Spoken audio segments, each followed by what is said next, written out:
बिस्मिल्लाहिर्रहमानिर्रहीम। अस्सलाम वालेकुम। उम्मीद है आप सब लोग खैरियत से होंगे। आज हम एक्सरसाइज 1.2 का क्वेश्चन नंबर 2 का पार्ट नंबर 3 सॉल्व कर रहे हैं। इसमें हमें 0.027 की पावर -1/3 दी गई है। तो हमने शुरू में ये कहा था जब कभी किसी नंबर की पावर नेगेटिव होगी तो हम पहले कोशिश करेंगे कि वो पावर पॉजिटिव हो जाए और उसके बाद अगर वो किसी नंबर की पावर के तौर पे लिखा जा सकता है तो हम वो करेंगे।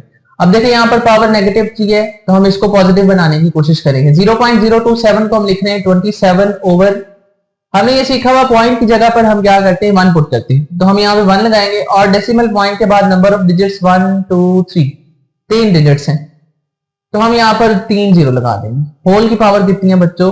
-1/3। अब देखिए 27 को अगर हम प्राइम फैक्टर्स बनाना चाहें तो हम इसको 3 लिख सकते हैं। तो हमने 27 को लिख दिया 3 ओवर 1000 को हमने लिखा 10 एंड होल इज -1/3। ठीक है।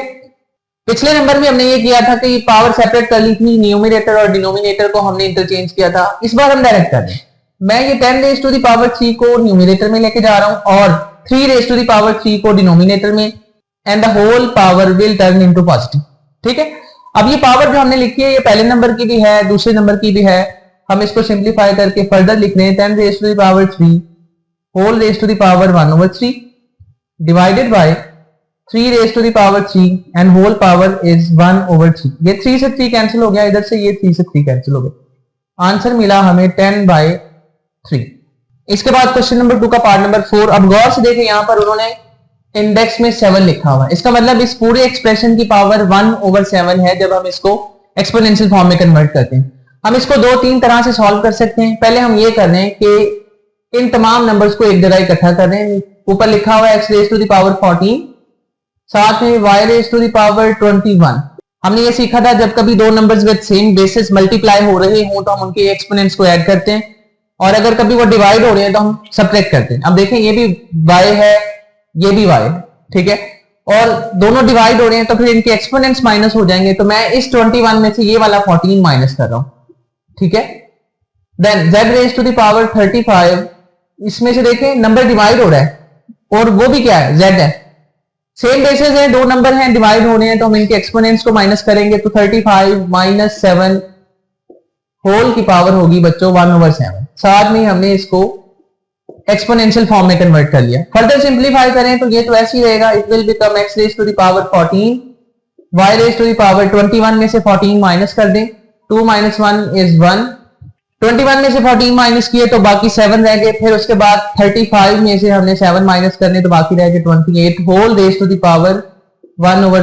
और हम ये सीख चुके हैं कि अगर कभी किसी ब्रैकेट की पावर है तो वो पहले नंबर की है, दूसरे की है, तीसरे की, विद इन ब्रैकेट जितने भी नंबर है उन सब की पावर। तो इसका मतलब ये 1/7 x⁻14 की पावर है। तो हम इसको लिख रहे हैं x⁻14 and whole power is 1/7। फिर यही पावर y⁻7 की भी है 1/7। फिर यही पावर z⁻28 की भी है 1/7। ठीक है। अब 7 1 7 7 2 14, तो रिमेनिंग इज x⁻2। ठीक है। इसी तरह हम इसको सिंप्लीफाई करेंगे, ये 7 के साथ 7 कैंसिल हो गया तो बाकी क्या रह गया, सिर्फ y रह गया। 7 1 7 7 4 28 एंड z⁻4। तो इस तरह हमने इसको आसानी से 3-4 स्टेप्स के अंदर सिंप्लीफाई कर दिया। अब स्टूडेंट्स यहाँ पर क्वेश्चन नंबर 2 का पार्ट नंबर 5 गौर से देखें, यहाँ पर लिखा हुआ है 25 का मतलब है 5⁻²। अब जब मैं मल्टीप्लाई करूंगा तो ये बन जाएगा 5⁻2n + 2। यहां पर भी 2n + 3 लिखा हुआ है तो हम इस 3 में 2 इंट्रोड्यूस कराएंगे और कॉमन ले लेंगे। यहां पर भी 2n है। इस 25 को जब हम फैक्टर्स बनाएंगे तो ये 5 की पावर 2 बनेगी तो वो भी बन जाएगा 5 की पावर 2n। आपने सिर्फ इतना याद रखना है, हमने न्यूमरेटर डिनोमिनेटर में से 5⁻2n + 1 कॉमन लेना और उसको कैंसिल कर देना। जब कैंसिलेशन कर ली बाकी सारा बड़ा आसान है। चलिए सॉल्व करते हैं। यहां पे लिखा हुआ है जी 5 डॉट, इस 25 को हम लिख रहे हैं 5⁻2 होल पावर इज n + 1। सही है। माइनस इस 25 को भी हम क्या लिख रहे हैं 5⁻2। ये जो 25 लिखा हुआ है माइनस के बाद ये बन गया 5⁻2 into 5⁻2n divided by further यहां पर अगर सिंप्लीफाई करें, अब यहां से हमने 5 रेज टू द पावर 2, इसको ऐसे ही रहने दें, हम चेंज नहीं कर रहे। 5 raise to the power 2n plus 3 minus इस 25 को मैं लिख रहा हूं 5 raise to the power 2 and whole power is n plus 1। Further simplify करते हैं तो it will become 5 raise to the power 2n plus 2। ये 2 n के साथ भी मल्टीप्लाई होना है और 1 के साथ भी मल्टीप्लाई होना है। ये 2 n के साथ मल्टीप्लाई हुआ तो ये बन गया 2n, और ये 2 1 के साथ मल्टीप्लाई हुआ तो ये बन गया 2। ठीक है, फिर minus 5 raise to the power 2n plus 2। अब दो नंबर मल्टीप्लाई हो रहे हैं, सेम बेसिस हैं, ये क्या बनेगा, ये बनेगा 2 प्लस 2n, लेकिन हमने इसको 2n प्लस 2 लिखा, क्यों लिखा है, क्योंकि कम्यूटेटिव प्रॉपर्टी अंदर एडिशन होल्ड करती है, तो हम इसको इस तरह भी लिख सकते हैं। सही है, देन ये बन गया 5 raise to the power 2n plus 2 plus 1। हम ऐसा क्यों कर रहे हैं, ऐसा इसलिए कर रहे हैं कि जब ये 2n के साथ मल्टीप्लाई होगा 5 की पावर 2n प्लस 2 होगा। ठीक है, तो इसलिए हमने इस 3 को 2 प्लस 1 लिख लिया ताकि कॉमन लेने में आसानी है। Then minus 5 raise to the power 2n plus 2। सही है, 2n, और जब ये 2 1 से मल्टीप्लाई हुआ तो 2 हो गया। अब मैं इस 1 को अलग कर रहा हूं इन द फॉर्म ऑफ 5, तो ये बन गया 5 raise to the power 2n plus 2। ठीक है, minus 5 raise to the power 2n plus 2 divided by, यहां पर हम इसको लिख रहे हैं 5 raise to the power 2n plus 2, और एक 5 की पावर 1 मैंने अलग कर दी। बहुत से देखिए, हमने शुरू में ये कहा था दो नंबर सेम हो, सेम बेसिस के साथ मल्टीप्लाई हो रहे हो तो हम उनके एक्सपोनेंट्स को ऐड करते हैं, तो ये ऐड हो रहे हैं ना, तो इसका मतलब जब ये सेपरेट होंगे तो ये दोनों मल्टीप्लिकेशन के फॉर्म में बन जाएंगे, तो मैंने इसको ऐसे लिखा minus 5 raise to the power 2n plus 2। ठीक है जी, अब हम न्यूमिनेटर और डिनोमिनेटर में से 5 raise to the power 2n plus 2 common ले रहे हैं। कॉमन लेंगे तो it will become 5 raise to the power 2n plus 2 common आ गया, बाकी क्या रह गया, ये 5 रह गया, तो मैंने यहां पर ये 5 लिखा। अब यहां से देखिए ये सारे का सारा एक्सप्रेशन कॉमन जा रहा है। अब कुछ स्टूडेंट्स ये कहेंगे यहां पर 0 रह जाएगा, 0 नहीं रहेगा, यहां पर रह जाएगा -1।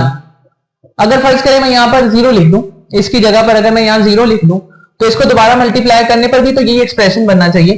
5 raise to the power 2n plus 2 5 के साथ मल्टीप्लाई हुआ तो ये आ जाएगा, जब ये 1 के साथ मल्टीप्लाई होगा तो दोबारा ये आएगा। ठीक है, अगर आपने यहां पर 0 लिख दिया तो आपका सारा क्वेश्चन गलत हो जाएगा, तो ये एक ट्रिकी पॉइंट है, आप लोगों ने यहां पर याद रखना है। Divided by 5 raise to the power 2n plus 2 हमने न्यूमिनेटर से भी कॉमन लिया है और डिनोमिनेटर से भी, बाकी क्या रह जाएगा, ये 5 रह जाएगा और ये 5 रह जाएगा, और ये दोनों आपस में मल्टीप्लाई हो रहे हैं, माइनस ये पूरे का पूरा एक्सप्रेशन कॉमन चला गया, क्या रह जाएगा यहां पर 1 रह जाएगा, ये कैंसिल हो गया, बाकी रह गया 5 - 1 इज 4 डिवाइडेड बाय 5 5 is 25 - 1, तो ये रह जाएगा 4/24, 4 1 is 4, 4 6 is 24। तो आंसर हमारे पास क्या आया बच्चों, आंसर बन गया 1/6। ठीक है, मुझे उम्मीद है कि आप लोगों को समझ में आ गया होगा। अगर कहीं पर कोई प्रॉब्लम आ रही है तो आप लोग कमेंट सेक्शन में उसका इजहार कर सकते हैं।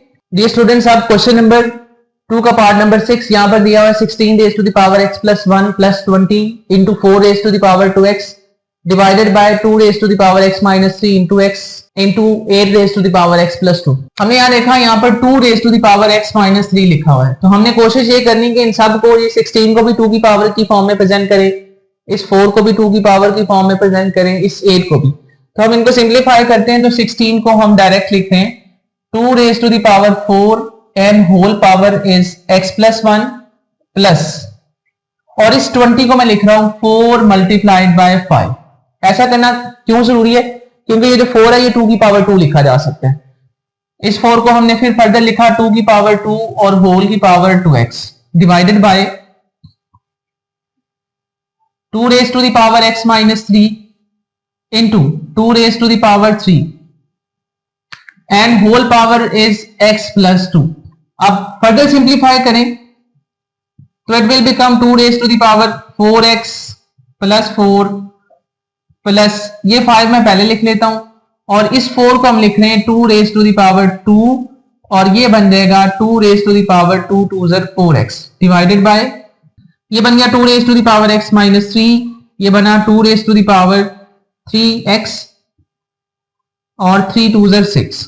ठीक है जी, अब यहां पर गौर से देखिए ये 4x प्लस 2 बनेगा, तो अगर हमने कॉमन लेना है तो 4x प्लस 2 कॉमन आ सकता है। गौर से देखें जब मैं इन दोनों नंबर्स को कंबाइन करूंगा तो ये 4x प्लस 2 आएगा। यहां पर कितना लिखा हुआ, 4x प्लस 4 लिखा हुआ है, तो हमने चूंकि कॉमन लेना है तो हमें इसमें भी क्या इंट्रोड्यूस कराना चाहिए, 2 इंट्रोड्यूस कराना चाहिए। तो ये बन जाएगा 4x plus 2 plus 5 into 2 raise to the power 4x plus 2। ये बेसिकली 2 प्लस 4x था, क्योंकि एडिशन के अंदर कम्यूटेटिव प्रॉपर्टी होल्ड करती है तो इसलिए मैंने इसको 4x प्लस 2 लिख दिया, डिवाइडेड बाय बेसिस सेम है तो हम इनको लिख रहे हैं 2 raise to the power x minus 3 plus 3x plus 6। अब ये देखें ये x और ये 3x मिलके हो गए 4x, और इसको पहले सिंप्लीफाई करें तो it will become 2 raise to the power 4x plus 2। इस वाले 2 को मैं अलग कर रहा हूं तो ये बन गया 2 raise to the power 2 plus 5 into 2 raise to the power 4x plus 2 divided by ये 3x और ये x मिलके हो गए 4x, तो हमने लिखा 2 raise to the power 4x और ये 6 माइनस 3 तो बाकी रह गए प्लस 3। अब न्यूमिनेटर में से हम 2 raise to the power 4x plus 2 common ले रहे हैं, तो ये फर्दर आया 2 raise to the power 4x plus 2 हमने कॉमन ले लिया। बाकी क्या रह गया बच्चों, बाकी ये 2 रेज टू द पावर 2 रह गया, 2 raise to the power 2 plus 5, क्योंकि ये 2 raise to the power 4x plus 2 तो कॉमन आ चुका हुआ है, डिवाइडेड बाय नीचे लिखा हुआ है 4x प्लस 3, तो इसमें से प्लस 1 अलहदा कर दें ताकि कैंसिल हो जाए, तो ये बन जाएगा 2 raise to the power 4x plus 2 और हम एक 2 रेज टू द पावर 1 को अलहदा लिख रहे हैं क्योंकि ये 3 लिखा हुआ, ठीक है। इस 3 को हम 2 प्लस 1 लिख सकते हैं, तो 2 अलहदा कर लिया, 1 अलहदा किया, क्यों किया, ताकि ये कैंसिल हो जाए, ये और ये आपस में कैंसिल हो गए। तो 2 raise to the power 2 is 4 plus 5 divided by 2, 4 plus 5 is 9 divided by 2, तो ये हमें आंसर मिला 9/2 for question number 2 part number 6। इसके बाद क्वेश्चन नंबर 2 का पार्ट नंबर 7, यहाँ पर देखें हमें 2 नंबर दिए गए और ये डिवीजन के फॉर्म में, तो हम इसको पहले इस तरह से लिख लेते हैं 64 whole raise to the power minus 2/3 divided by 9 raise to the power minus 3/2। हमने यही कहा था कि पावर्स पॉजिटिव बनानी है और अगर कोई नंबर किसी नंबर की पावर की फॉर्म में प्रेजेंट किया जा सकता है तो वो करना है। अब देखिए -2/3 को नीचे लाएंगे तो ये पॉजिटिव हो जाएगा, और जब ये 9 raise to the power minus 3/2 denominator से न्यूमिनेटर में जाएगा तो पॉजिटिव हो जाएगा, तो हम इसको यूं लिख सकते हैं 9 raise to the power 3/2 divided by 64 raise to the power 2/3। Further simplify करें तो हम 9 को लिख सकते हैं 3 raise to the power 2 whole power कितनी है बच्चों 3/2 ओवर 64 को हम लिख सकते हैं 4 रेज टू द पावर 3, 4 4 16, 16 4 64, तो हमने इसको 4 रेज टू द पावर 3 लिखा एंड होल पावर इज 2/3। अगर हम कैंसिल करें तो ये 2 से 2 कैंसिल हो गया और ये 3 से 3 कैंसिल हो जाएगा, बाकी रह गया 3 raise to the power 3 divided by 4 raise to the power 2। तो इसका मतलब है 3 रेज टू द पावर 3 हमने 3 को 3 टाइम्स मल्टीप्लाई करना है, 3 3 9, 9 3 27 और 4 रेज टू द पावर 2 का मतलब है 16, तो ये हमें आंसर मिल गया।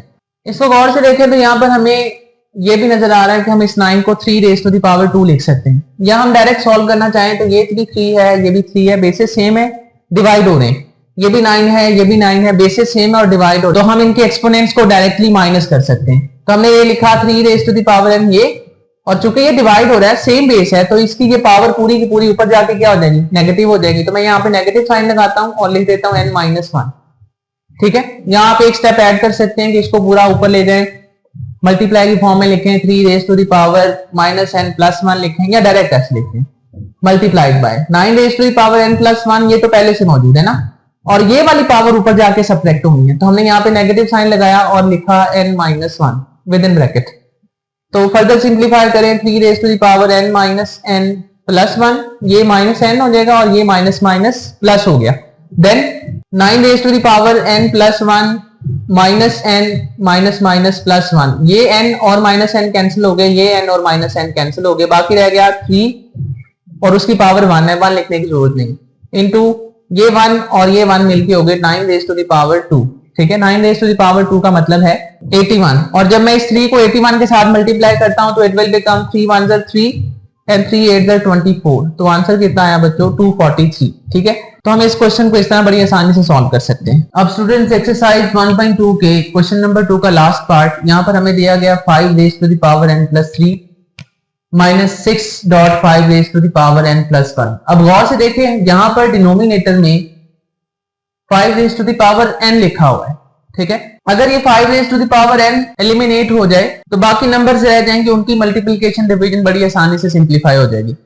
तो हम ये कर रहे हैं कि यहां से 5 raise to the power n dot 5 raise to the power 3 को अलग-अलग कर रहे हैं। ठीक है, ऐसा करने से क्या होगा, न्यूमरेटर और डिनोमिनेटर में से 5 raise to the power n common लेंगे और कॉमन लेकर उसको कैंसिल कर देंगे। Minus 6.5 raise to the power n dot 5 raise to the power 1 लिखने की जरूरत नहीं है, तो हमने ऐसे लिख दिया। Divided by 9 into 5 raise to the power n minus 4 into 5 raise to the power n। अब ये 5 raise to the power n numerator और डिनोमिनेटर में मौजूद है, तो हम इसको कॉमन ले रहे हैं। ठीक है, जब कॉमन लेंगे तो ये बन गया 5 raise to the power n, common लेने के बाद रह गया 5 raise to the power 3 minus 6 multiplied by 5 divided by, यहां से 5 raise to the power n common लिया तो बाकी रह गया 9 माइनस 4। ये 5 की पावर n के साथ 5 raise to power n cancel हो गया। 5 रेज़ टू पावर 3 का मतलब है 125, यानी 5 को आपने 3 टाइम्स मल्टीप्लाई करना है। Minus 6 5 30 divided by 9 minus 4 is 5। Further simplify करें तो 125 में से 30 माइनस कर दिए तो रिमेनिंग इज 95 ओवर 5। कैंसिलेशन हो जाएगी, 5 1 5 5 1 5 4 बच गए, 5 9 45। तो इसका आंसर आ गया 90। तो इस तरह हमने क्वेश्चन नंबर 2 का पार्ट 9 सॉल्व किया। This is very simple. हमने सिर्फ इतना किया कि न्यूमरेटर और डिनोमिनेटर में से 5 raise to the power n common ले लिया, कॉमन लेने के बाद कट कर दिया, कैंसिल होने के बाद बाकी जो नंबर्स रह गए थे उनको मल्टीप्लाई डिवाइड करके हमने सिंप्लीफाई किया, तो 19 हमें आंसर मिल गया।